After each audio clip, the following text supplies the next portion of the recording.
इकडे मला माझ्या तमाम आंबेडकरवादी, शाहू फुले आंबेडकरवादी लोकांना एक प्रश्न विचारायचा आहे की आपल्यापैकी किती लोक हे चैत्यभूमीला 6 डिसेंबरला अभिवादन करायला जातात? हात वर करून दाखवा. सगळे जातात. आता मला सांगा, चैत्यभूमीच्या जस्ट बाहेर शिवाजी पार्क परिसर आहे आणि त्या शिवाजी पार्क वरती राज ठाकरेंचा बंगला आहे. आपण इतके वर्ष अभिवादन करायला जातो. दरवर्षीचा आपला अनुभव आहे की आपले भीम अनुयायी, फुले आंबेडकर शाहूवादी हे मोठ्या संख्येने चैत्यभूमीला अभिवादन करायला जातात.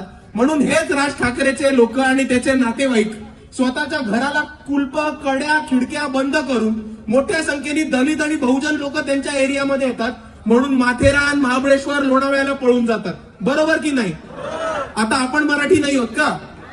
आणि ते जे तिकडे राहतात शिवाजी पार्क परिसरामध्ये, ते कोण राहतात? ते काय परप्रांतीय नाही राहत. गुजराती नाही राहत, बिहारी नाही राहत, युपीची लोक नाही राहत, तमिळची लोक नाही राहत. कोण राहतं? मनुवादी मराठी लोक.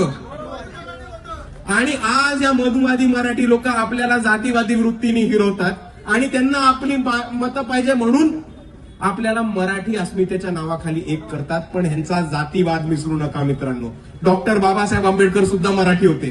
त्यांना अभिवादन करणारे येणारे इतक्या लाखो करोडच्या संख्येने येणारी लोक सुद्धा मराठी होते. आणि इतक्या मोठ्या संख्येने भीम अनुयायी येतात म्हणून तिकडनं पळून जाणारी जातीवादी लोक सुद्धा मराठी होती.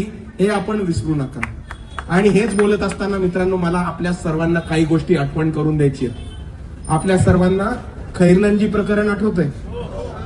खैरलांजीमध्ये ज्या बोतमांगे कुटुंबावरती हल्ला झाला होता, अन्याय अत्याचार झाला होता, मॉब लिंचिंग झालं होतं, ते बोतमांगे कुटुंब मराठी होतं. त्यांच्यावरती हल्ला करणारे लोक सुद्धा मराठी होते.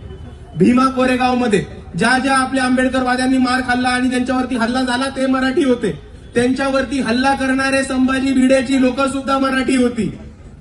आताच नांदेडमध्ये एक केस झाली, सक्षम ताटे, आंतरजातीय विवादानं त्याचा मॉब लिंचिंग करण्यात आली. सक्षम ताटे मराठी होता आणि त्याला मारणारी लोक सुद्धा मराठी होते.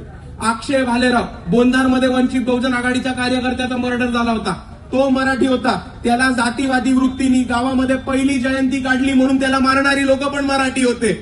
नीती नागे, प्रेम प्रकरणात झालेला मृत्यू, तो पोचगा बौद्ध मराठी होता, त्याला मारणारे लोक मराठी होते. तर आता आपण सर्वांनी एक गोष्ट समजून घ्या की हा भाषावादाचा मुद्दा आमचा नाहीये. हा भाषावादाचा मुद्दा आमचा नाहीये.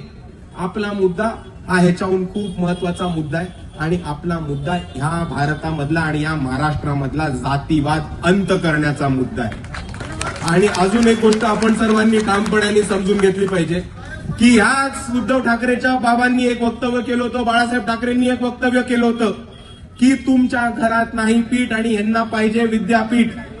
ते वक्तव्य कोणाच्या विरोधात केलं होतं? आपल्या विरुद्ध. आपण मराठी नाही होत का?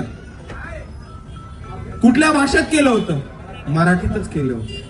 आणि आपल्या विरुद्ध हे जातीवादी वक्तव्य करतात आणि मग जेव्हा मतं पाहिजे तेव्हा मराठी अस्मितेच्या खाली आपल्याला एक करवतात. जर इकडे कुठला उबाटा किंवा मनसेचा माणूस आपली मतं मागायला आपल्या समोर आला तर त्याला ठामपणे सांगा की आम्ही साल्या तुझ्या बापाचं खात नाही. आमच्या घरामध्ये पीठ पण आहे आणि आज औरंगाबाद मध्ये आमच्या बापाच्या नावावर विद्यापीठ सुद्धा आहे. आणि म्हणून आपण सर्वांनी समजून घ्या, स्वतःचा संपलेला पक्ष जिवंत ठेवायला हा मराठी माणसाचा यांनी जुमला आणलेला आहे. पण ह्या जुमल्यामध्ये फसू नका. मराठी अमराठी करून तुम्हाला पाणी मिळणार आहे का? शिक्षण मिळणार आहे का? रस्ते नाल्या मिळणार आहेत का? आरोग्य सेवा मिळणार आहे का? नाही. ह्याच्यामध्ये नुसतं पिढ्या बर्बाद होणार आहेत, दोन समाजामध्ये भांडणं होणार आहेत. आणि ही भांडणं मिटवून सर्वांचा विकास करण्यासाठी आज वंचित बहुजन आघाडी आणि काँग्रेसची युती झालेली आहे. आणि मी आपल्या सर्वांना एवढीच विनंती करतो की या पर्यायाला आपण सक्षमपणाने मतदान करा आणि आम्ही एकत्र येऊन आपल्या सर्वांचा विकास करू.